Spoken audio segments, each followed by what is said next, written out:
Okay, we're having a conversation. I'm deciding I'm going to listen to you, right? That's different than how people generally communicate, because usually when they communicate, they're doing something like, okay, we're going to have a conversation and I'm going to tell you why I'm right and I'll win if you agree. Or maybe you're having a conversation where, I don't know what you're trying to do. Maybe you're trying to impress the person you're talking to. So you're not listening to them at all. You're just thinking about what you're going to say next. Okay, so that's not this. This is, you might have something to tell me. And so I'm going to listen on the off chance that you'll tell me something that would really be useful for me to know. And so you could think about it as an extension of the Piagetian, Piaget talked about the fundamentally important element of knowledge being to describe how knowledge is sought, the process by which knowledge is generated. Well, if you agree with me and I find that out, I know nothing more than I knew before. I just know what I knew before. And maybe I'm happy about that because, it didn't get challenged. But I'm no smarter than I was before.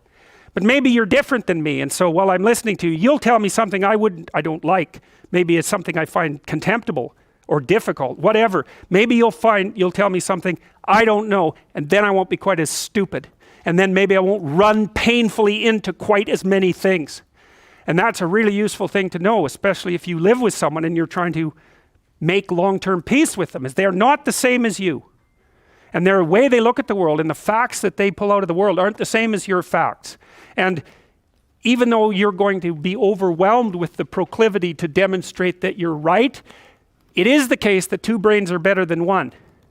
And so maybe 9 of the 10 things they tell you are dispensable, or maybe even 49 out of 50, but one thing, all you need to get out of the damn conversation is one thing you don't know.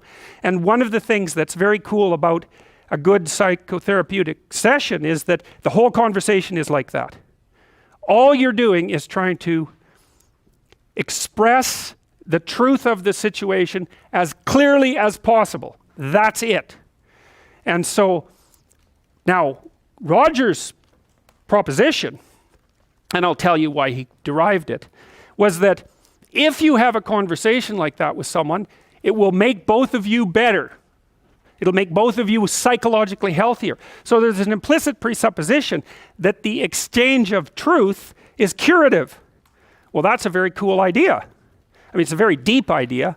I think it's the most profound idea.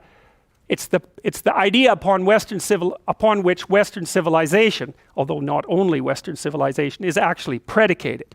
The idea that truth produces health. But for Rogers, that was the entire purpose of the Psychotherapeutic Alliance. You come to see me because you want to be better. You don't even know what that means necessarily, neither do I. We're going to figure that out together. But you come and you say, look, things are not acceptable to me, and maybe there's something I could do about that. So that's the minimal precondition to engage in therapy. Something's wrong, you're willing to talk about it truthfully, and you want it to be better. Without that, the therapeutic relationship does not get off the ground. And so then you might ask, well, what relationships are therapeutic?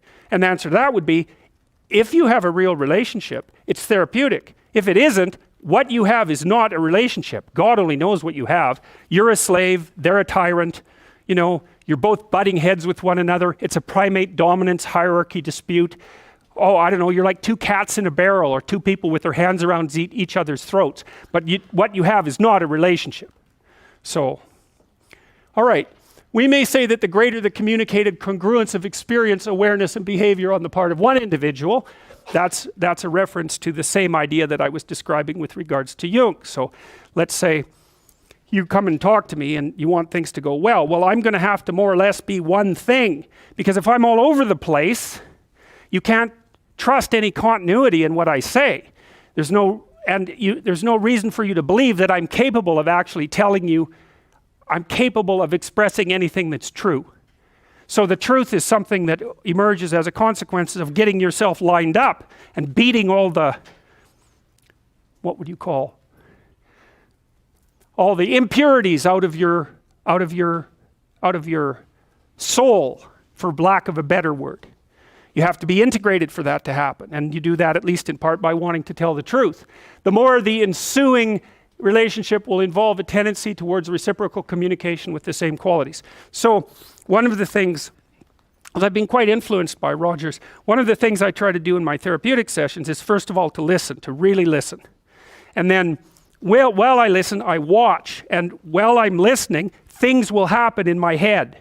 You know, maybe I'll get a little image of something, or I'll get a thought or a question will emerge, and then I'll just tell the person what that is. But it's sort of directionless, you know. It's not like I have a goal, except that we're trying to make things better. I'm on the side of the person, I'm on the side of the part of the person that wants things to be better, not worse.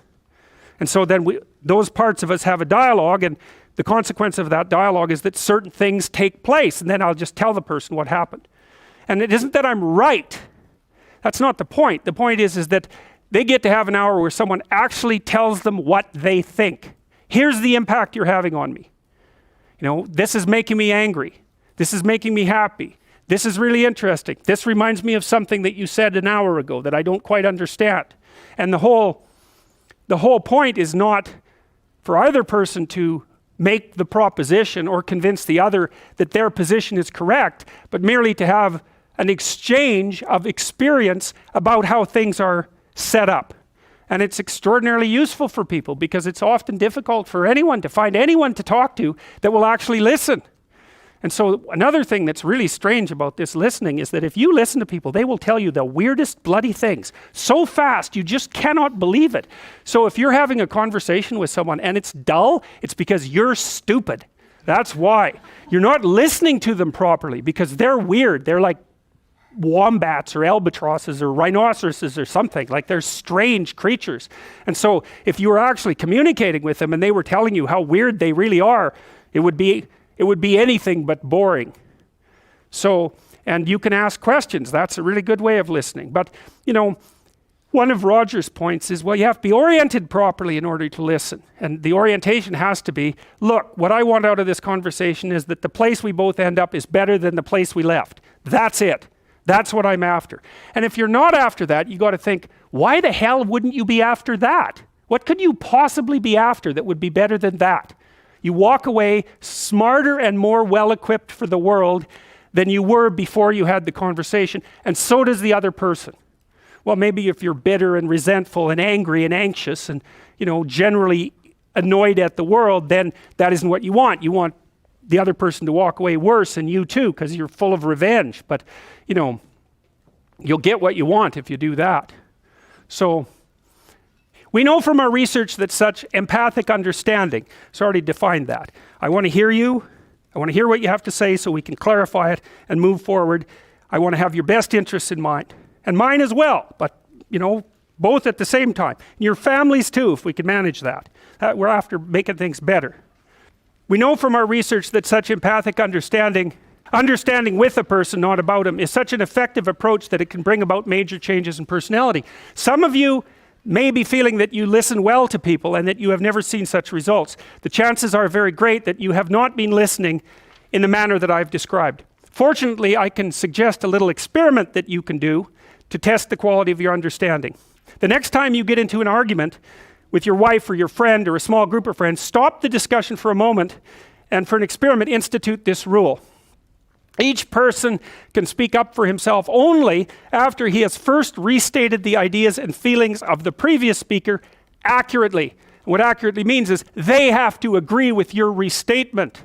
Now, that's an annoying thing to do, because if someone is talking to you and you disagree with them, the first thing you want to do is take their argument, make the stupidest possible thing out of it that you can. That's the straw man, and then demolish it. It's like, so then you can walk away feeling good about it, and, you know, you primate dominated them really nicely. So, but that isn't what you do. You say, okay, well, I'm going to take what you told me, and maybe I'm even going to make your argument stronger than the one you made. That's useful if you're dealing with someone that you have to live with, because maybe they can't bloody well express themselves very well, but they have something to say. So you make their argument strong. All right, then you see what this would mean. It would mean that before presenting your own point of view, it would be necessary for you to really achieve the other speaker's frame of reference, to understand his thoughts and feelings so well that you could summarize them for him. Sounds simple, doesn't it? But if you will try it, you'll find that it's the most difficult thing that you've ever done. Okay, good. We'll leave it at that, and then we'll see you on Tuesday.